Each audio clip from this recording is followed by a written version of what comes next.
Today, I want to talk about homeschooling multiple ages because it's hard and it can feel really overwhelming and intimidating if you're new to homeschooling, if you have multiple kids and you're trying to jump in. The number one thing that I would recommend is shared curriculum. Math and language arts can be a little tricky unless your kids are on the same level.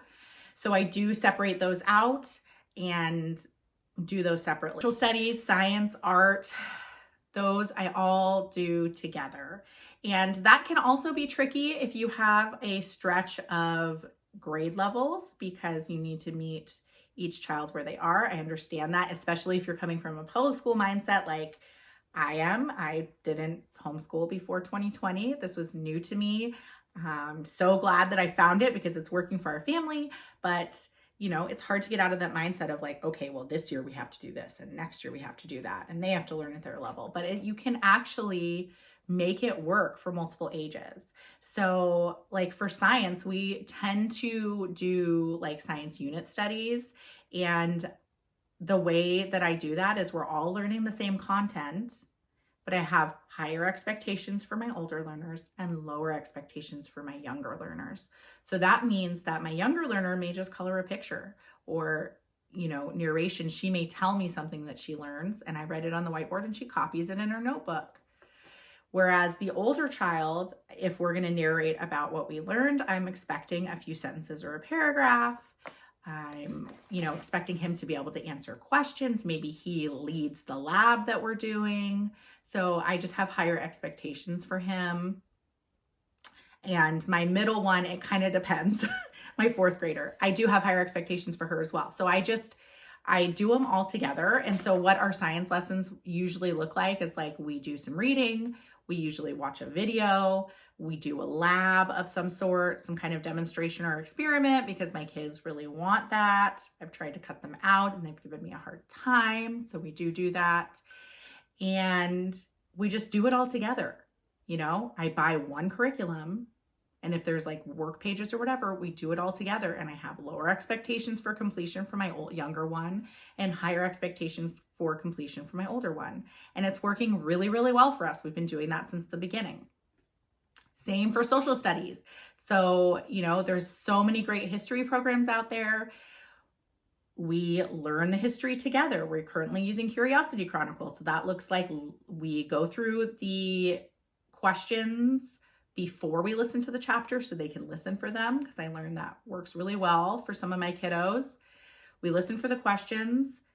We do the history chapter. We listen to the story. We look at the pictures in the book. We discuss the questions afterwards. And then in their workbooks, there are different things for each of them. So the workbooks all come with a coloring page, and then they do have the discussion questions in there. So you can have your older child can write the answers to them.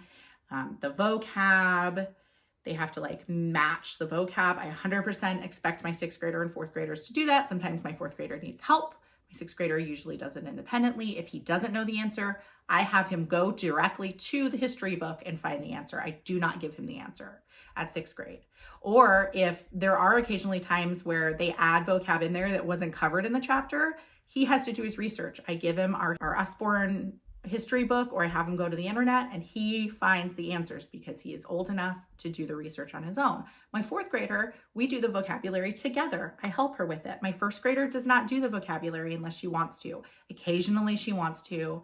It is not required of her. I ask her to do the picture, and if there is a word search, she will do the word search.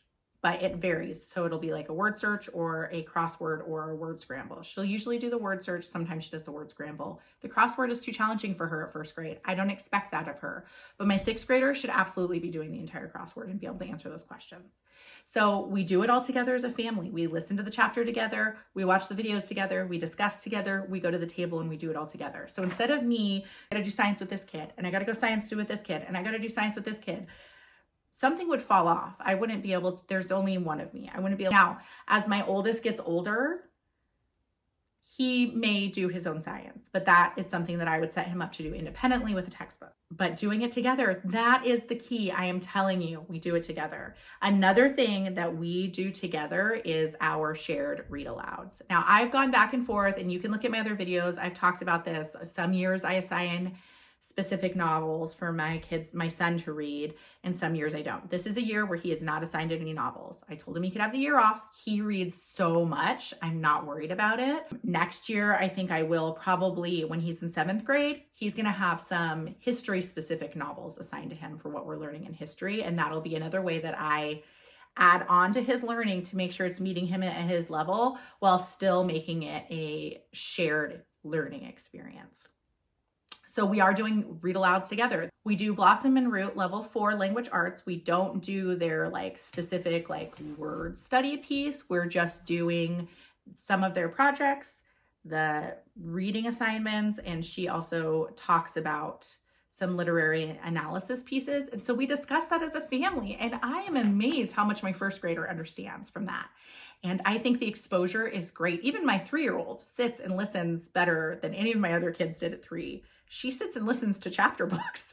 I don't know how much of it she's like retaining, but she sits and listens. And she even she brought me The Chocolate Touch the other day, which is one of the books we've done this year, and was very insistent that I read it to her.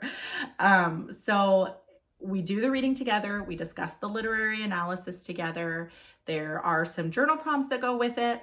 I expect more for my 6th and 4th grader than I do for my 1st grader. A lot of times the journal prompts are a little bit too advanced for her, so I will simplify it for her. But we're all sitting around the table and doing it together.